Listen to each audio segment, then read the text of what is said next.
अगली खबर रायपुर से है, जहां तोमर बंधुओं के खिलाफ एक और एफआईआर दर्ज हुई है। बता दें, कारोबारी संजय चांडक ने एफआईआर दर्ज कराई है। दुकान से 10.5 लाख का सामान ले जाने का आरोप है।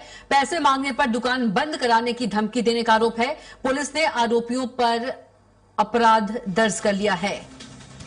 तो कारोबारी संजय चांडक ने एफआईआर दर्ज कराई है। दुकान से 10.5 लाख का सामान ले जाने का आरोप है और पैसे मांगने पर धमकी देने का आरोप।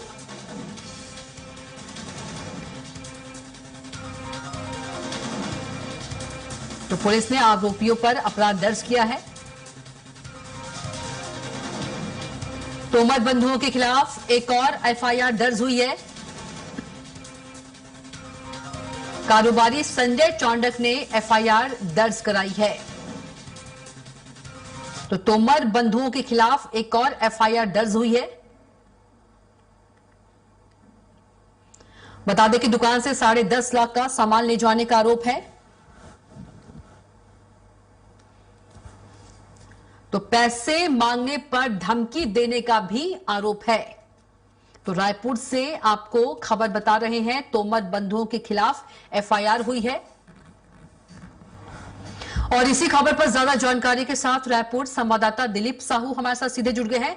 दिलीप, तोमर बंधुओं के खिलाफ एक और एफआईआर दर्ज हुई है और यह एफआईआर कारोबारी संजय चांडक ने दर्ज कराई है। जानकारी दीजिए।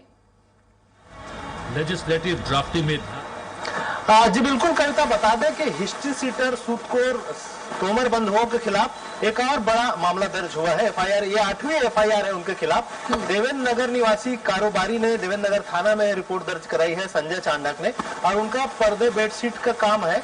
उनका कहना है कि जब नया घर बन रहा था वीरेंद्र तोमर का 2021 में, तो उन्होंने इनके दुकान से पर्दे, बेडशीट, कुशन सहित बहुत सारे जो सामान है वो खरीदे थे और करीब 10,50,000 रुपए के सामान इनसे खरीदे थे। और उनकी जब उन्होंने उस राशि की मांग की तो उन्हें लगातार पहले घुमाते रहे, उसके बाद फिर धमकी देने लगे और दुकान बंद कराने की बात कहने लगे और उन्हें कर्मी सेना का अध्यक्ष होने का नाम लेकर धमकी देने लगे और उनके साथ मारपीट, और उससे परेशान होकर कारोबारी ने फिर उनसे मांग करना छोड़ दिया।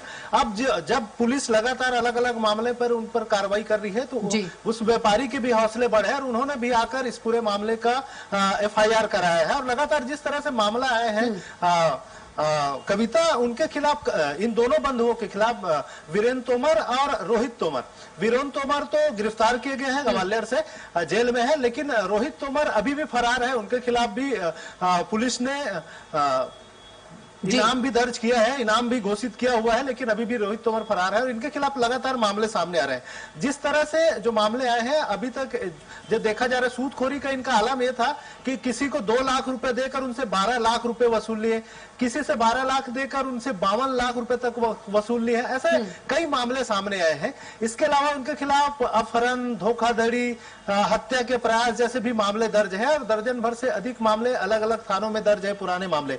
अभी हाल ही में जिस तरह से पुलिस ने इनको शिकंजा कसा है, तब से 8वीं एफआईआर हो चुका है। इसके पुराने एफआईआर पहले चल ही रहे थे और इस मामले को लेकर जिस तरह से पुलिस ने इन्हें पकड़कर ग्वालियर से लाया था, फिर इनका जुलूस भी निकाला था। भाटा गांव इलाके के रहने वाले हैं, राजधानी रायपुर के, तो वहां से इनका जुलूस निकाला गया था। उसके बाद जो छत्री करनी सेना है वो उन्होंने इनके बचाव में एक तरह से थाने का भी घेराव किया था, मौदहापारा थाने का, और पुलिस वालों को भी धमकी दी थी। साथ ही साथ एक धरना प्रदर्शन करने का भी ऐलान किया था। तो इसको लेकर लगातार सोशल मीडिया में भी ये बातें चल रही है कि एक अपराधी को संरक्षण देने के काम ये छत्री करनी सेना के जो राष्ट्रीय अध्यक्ष वो कर रहे हैं, ये उचित नहीं है। इस तरह से पूरे मामले को लेकर पुलिस लगातार इन पर शिकंजा कसी हुई है।